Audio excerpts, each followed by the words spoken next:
This is PJNET.TV, and this is my perspective and comments. In this video segment of My Perspective and Comments, we cover politics, society here and abroad, and the events of the day that are shaping our nation. PJNET.TV, My Perspective and Comment, coming to you with a worldview, one nation under God. Welcome to My Perspective and Comments. And again, we'll start right out, folks, the COVID update, or in other words, the Wuhan or the China virus or COVID-19 flu virus and what's been going on.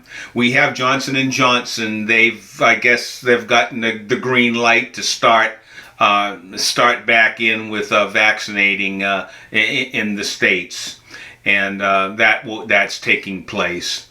There's also there's changing procedures now, or authorizations, as far as people being able to now, in many of these, the WHO has come out, CDC, stating that you won't, when you're outside wearing masks, you won't have to.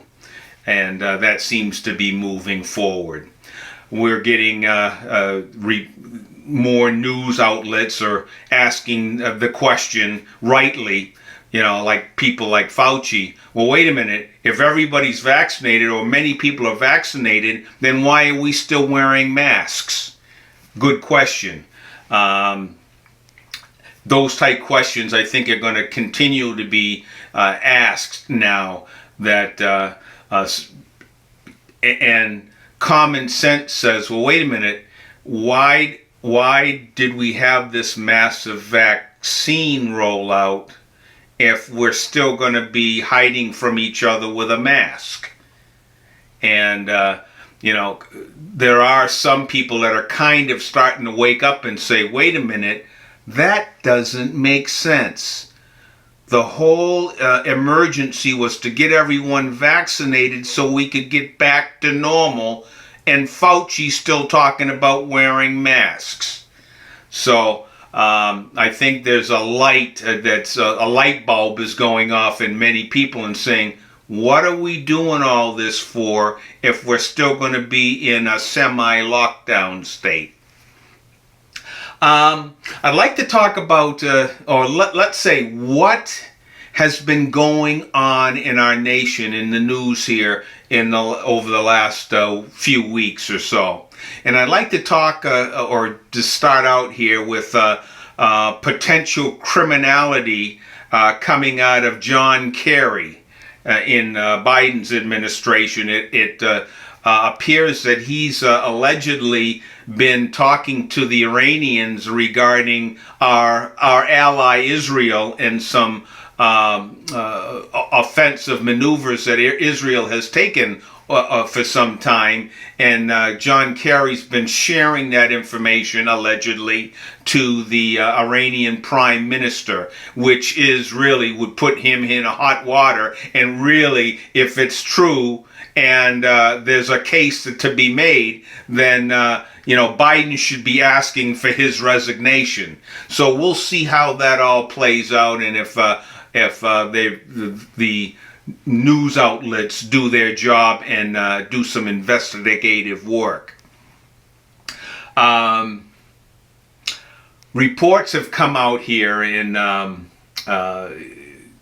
the Daily Wire and the Millennial Post-Millennial newspaper regarding a report here from Seattle. And if you know what's been taking place over in Seattle and in Oregon, in some of these Democrat cities, and we're focusing on Seattle right now with the Chaz and CHOP and these autonomous zones, and just the outright wanting to defund and remove the police.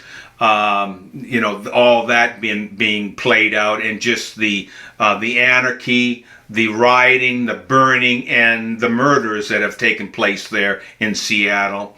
And now, just recently, reported recently, but this action has been going on there for some time.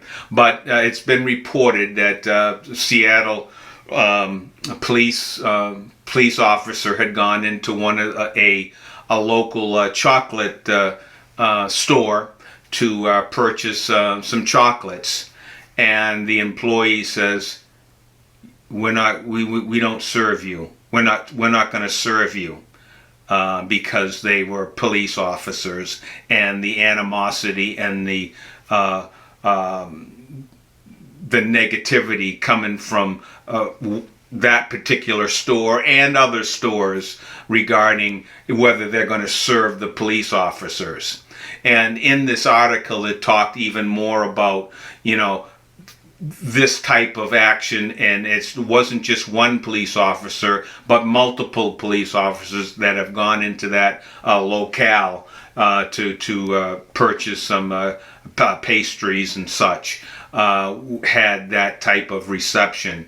It's pathetic. It's sick, and but we're talking about Seattle and the anarchy and that's going on there, and the lawlessness that's going on there. And what's concerning to me is that we see this playing out not just in Seattle, but in some of these liberal Democrat cities. And if this continues to go on, which we are seeing, not any time soon stopping in the society to say no, enough of this.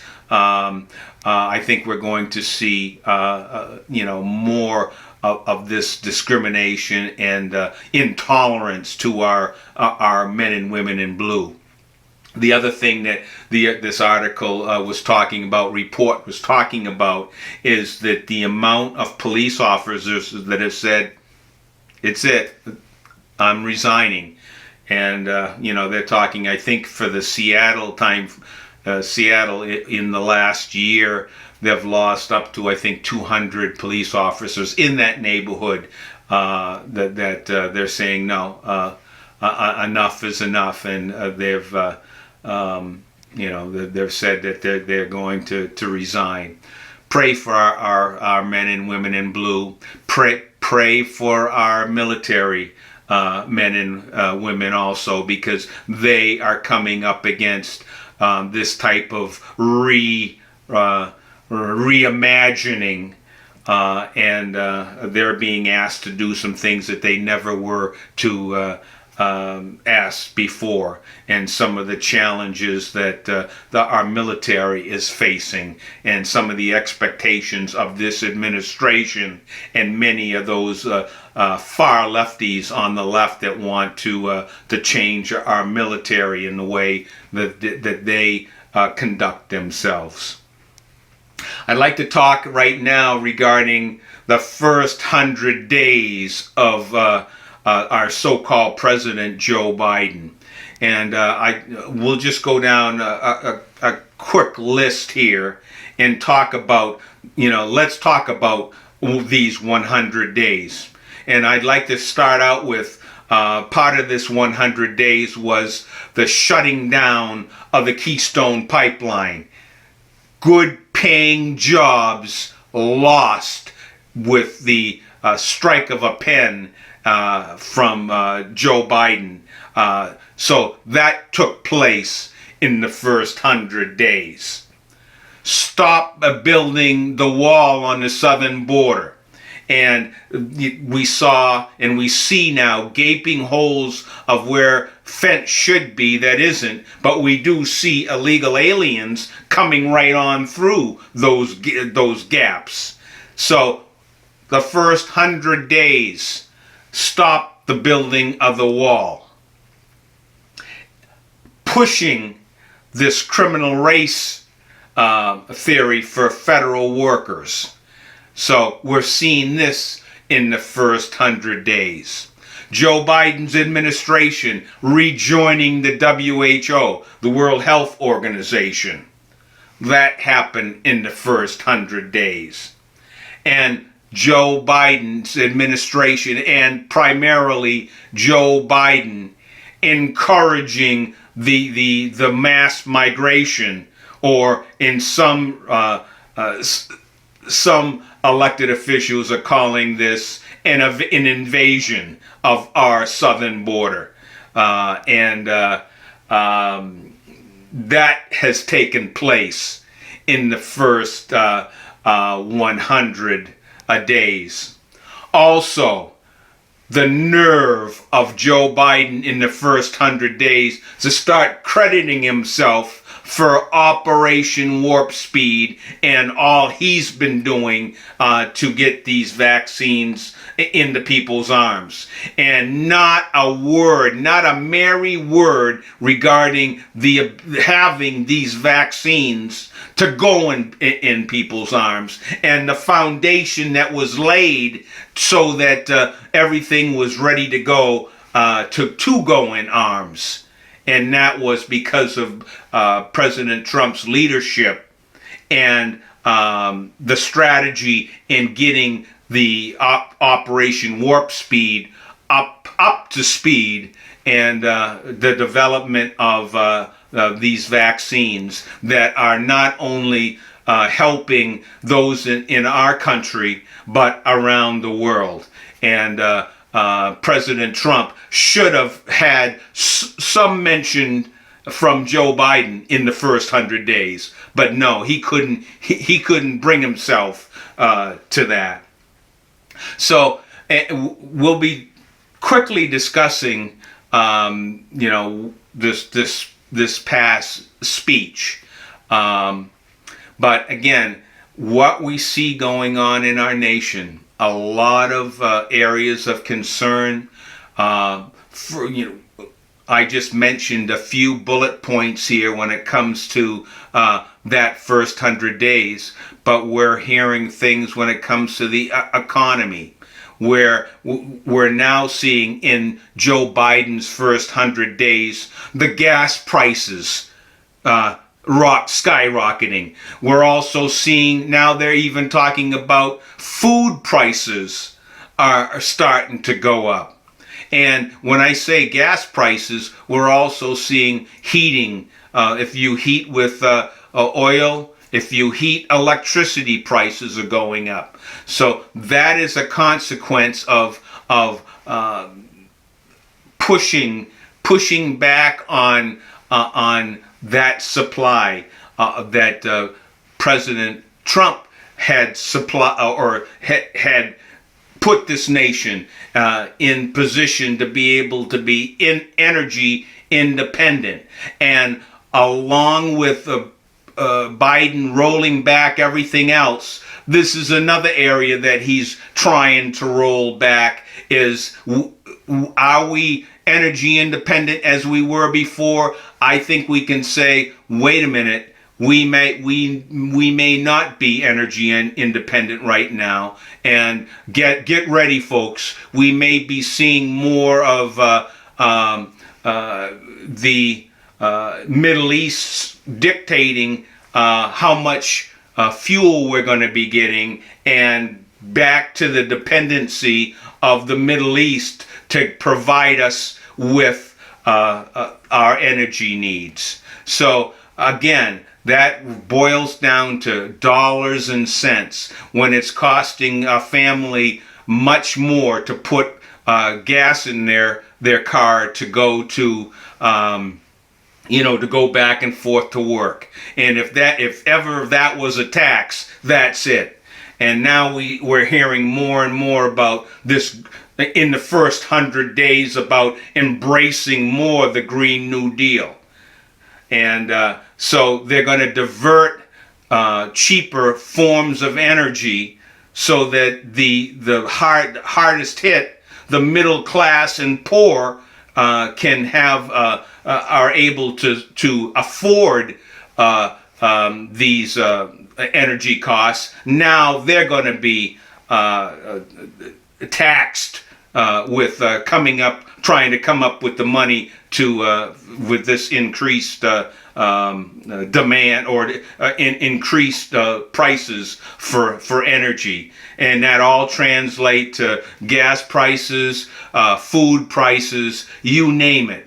And that's what we're seeing right now in this nation is prices are going up. And you've heard in the Biden speech talking about the American freedom and the family.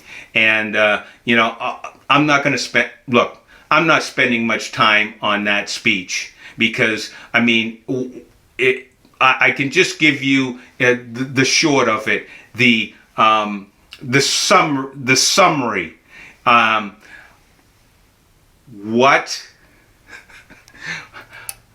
How can you weaken or take down a nation?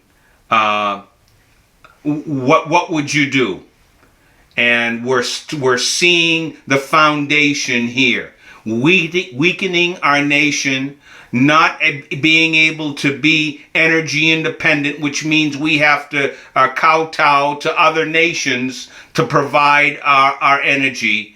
And we're seeing the bedrock institutions being challenged, safety in our nation, safety in our homes being affected because of in areas because of the lawlessness that's taking place. So a lot of that speech you heard really in summarizing it, it's not strengthening our nation, but this plan will continue to weaken our nation. And I would much rather, and we will at this point in my perspective and comments, I want to focus on not Joe Biden's speech, but the speech after, and that was Senator Tim Scott, and the message that he brought, which resonated more and was more uplifting and more forward-looking of where our nation, the United States of America, is right now, and what struggles we have come through. That speech spoke more to me than Joe Biden's. So we're gonna take a look and highlight Tim Scott's speech right now. So here, take a look.